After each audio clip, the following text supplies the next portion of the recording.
Alright gang, welcome to Hansens Speed Shop. If you're new here today, just a reminder, hit that subscribe button if you dig what you see here today. So today we're going to be doing kind of a little bit of a tech video. Now this will apply to anything that's iron or steel that's just has basically some light surface rust. Today we're going to be focusing on doing some connecting rods that I had sitting around. So basically what we're going to need to do this project is some of this Evapo-Rust rust remover. I got this whole 1 gallon jug at O'Reilly's on sale for like 24 bucks, so that was a pretty good deal. You're also going to need some shop paper towel for after, and some WD-40, and I'm using 00 steel wool. You're also going to need like some little plastic containers or some type of a container depending on how big your item is to soak it in. So now what we have here, this is a 392 Chrysler 392 Hemi connecting rod, and we're going to be doing these later, but I'm just showing if you could see there's just like some corrosion and some rust on these from sitting around, but what we have soaking right now are some 426 Hemi connecting rods, and as you can see, those are 426 race Hemi rods that are new old stock, but they've just been sitting around for like 50 years now or whatever, and they just developed some surface rust on them.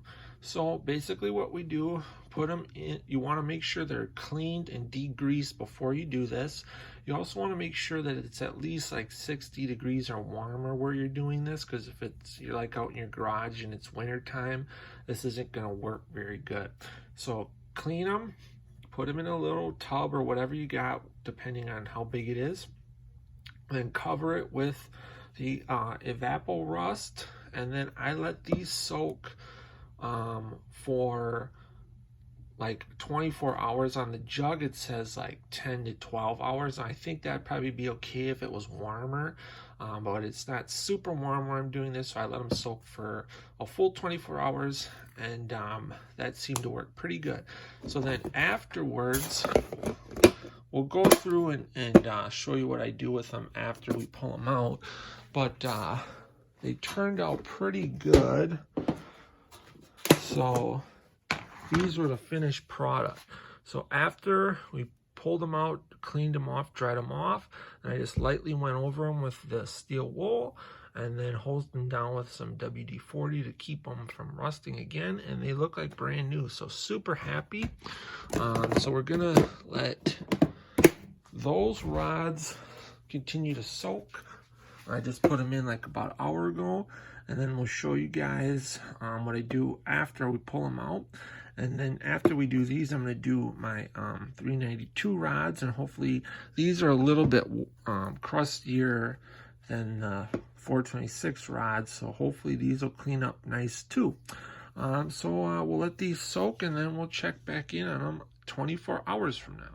All right, gang, so it's been about 24 hours or so. They look still pretty crusty, but that's kind of how the last ones look. And then once we get them out, wipe them down, they should look pretty good. So the first step that we're going to do now that they're done soaking is just pull them out, wipe them down with a rag, and then we'll go from there. All right, so now we got the rod out, dried off. Then I just kind of go over the whole thing with my 00 steel wool, just to really give it a nice final clean up, get any of this little bit of extra corrosion or anything off of here, just polish it up, make them look really nice. And the good thing about this Evapo-Rust is when you first pour it out of the jug, it's just kind of like clear liquid, looks like water. And as you start using it, it will become this color, but you can keep reusing it quite a bit till if it gets really kind of murky, then it's not going to work very good anymore, but you can get quite a bit of usage out of it. So it isn't just like a one-shot deal. which is good. So I'll just keep going over this rod like this, polish it up good, and then I'll show you guys the next step. Okay, so then once we got it done being steel wooled, I'll just wipe it down. Again, get any of the steel wool fiber off of it.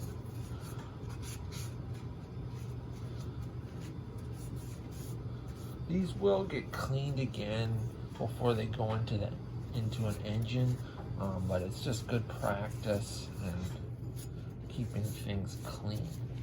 So then, next step is going to be to get this thing ready for storage.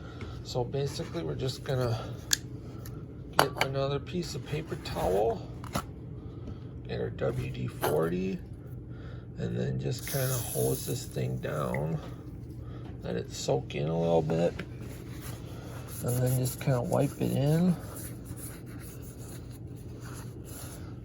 flip it over.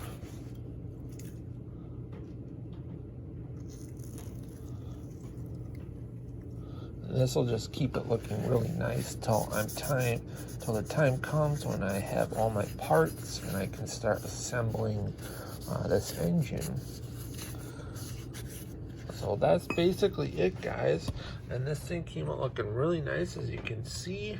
Pretty easy to do. Anybody can do this, and it applies to, like I said, anything iron or steel.